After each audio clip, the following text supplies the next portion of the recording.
His music career spanned 4 decades. His influence will span a lifetime.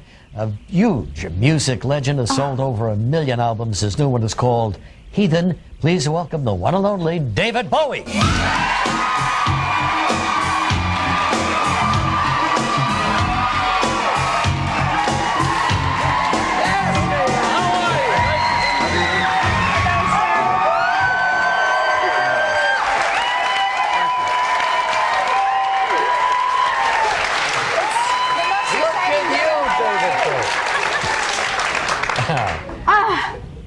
I'm so pleased that you actually take this in the afternoons. I'm dreading it's going to be a morning early show. For you, isn't it? No, it's not actually, because we have a 2-year-old. So that's right. This 2-year-old, Alexandria. This 2-year-old. Yes. Yeah. And she has made quite an impact on your life, hasn't she? I guess so. Yeah. I mean, she's sort of, got her own life now, of course. Do you like having a little girl? I love it. Yeah. Yeah, they're sweet. Yeah, she's very sweet. Do you sing her to sleep at night? Yeah. What do you sing? What do you sing? Pretend I'm your little girl. Yeah? Yeah. Yeah, this. Come along, baby, a whole lot of shaking going on. Amazing. That would be right to sleep. Yeah. You sing little lullabies to Alexandria? I suppose that you could call them that, yeah. Yeah, just old Jerry Lee Lewis and Little Richard songs mainly. Yeah. Jerry Are Lee those Lewis. big influences on your Little career? Richard particularly was when I was a kid, yeah. I think he was the first artist that, when I saw him work on a film, because in England we hardly got anything, we had to hear all our records on what was called the American Forces Network.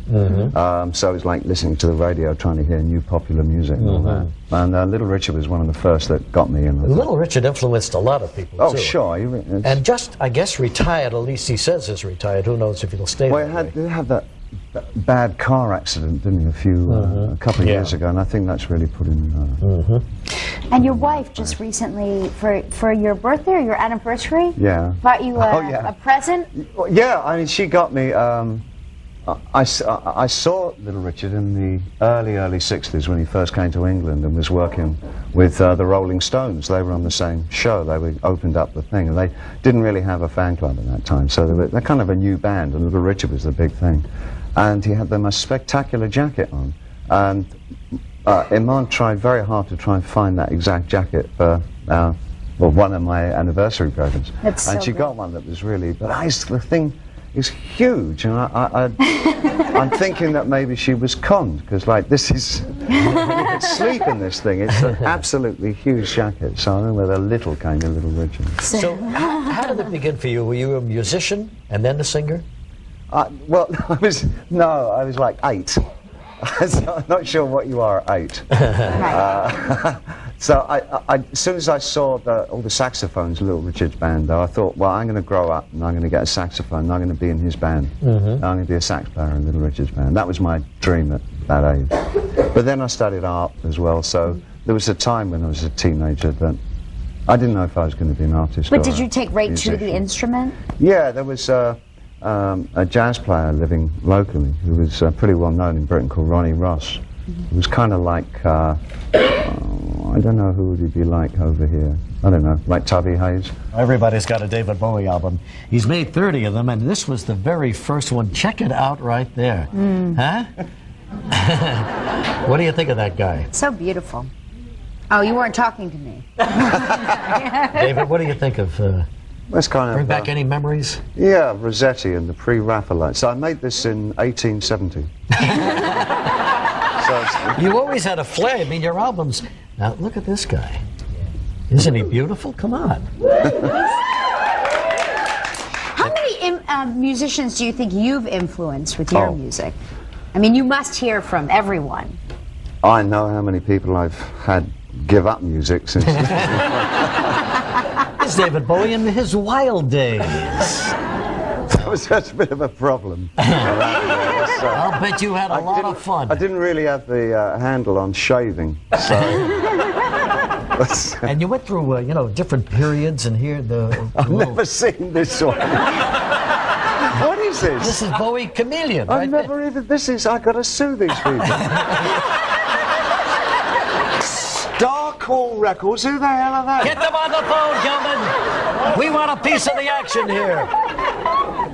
Well, look, it's not a bad cover. The many faces of Bowie during the 70s. That's easy for you to say. Do you think that That's a good cover. your album covers are so famous? Do you think that your art influence had a lot to do with, you know, the helping design of your covers? I always thought of what I did as more than just a sort of a musical movement, especially in the old days. A lot of it was kind of very theatrically oriented, and the whole thing had a sense of. I wanted a context for everything, so I would be very involved in how the album covers looked and all that. I mean, they really are That's famous. Twiggy on there. Yeah, old Twiggy. Remember Little her? Twiggy. Yeah, sure. I remember the show that you did, the Christmas show that you did with Bing Crosby. Yeah. Did you do it in England? I believe yeah, so. I think you did it over there. Right. Those were interesting days. I might have done it in England, or You do remember working with Bing Crosby? I'm not sure if at that time Bing was aware that he was working with. I think we were both working with each other, but completely unaware of what we were. In our different ways, we had a. But you had a duet together. An after a fashion, yeah. Did you not get along with Bing? It's not that. It was just it was the last part of his life, you know, and I think that he was maybe reminiscing an awful lot in his own mind. So sure. It was, hello, Dave, you know, and then I would go and stand next to him a couple of minutes later and be, hi. What's my your name's name? Bing. Yeah. Like that. It happened about 4 or 5 times that day. I was getting to a point I didn't know if I should be like angry or compassionate. But as I was in my own particular state of mind, You just didn't care. I didn't remember who he was. Well, at least you both had a Merry Christmas. Now here's the new CD. Here's the latest CD. And you in charge of this cover as well? Yes, yeah. Why are the eyes like that? Oh, why not? And then you turn away. Well, I tell you what, it's, I mean, yeah, oh, that's clever. I didn't realise you could do that. Yes. That's really good. I guess, well, okay, to become profound for me, to kind of juxtapose against the idea of the heathen, I use the eyes of a fish, and the fish, of course, representing Christianity, so it's the, you know, gotcha. but that's just for me to know. So this is a brand new album, and David's going to sing a song from it when we come back. Still ahead on Live, actor Antonio Banderas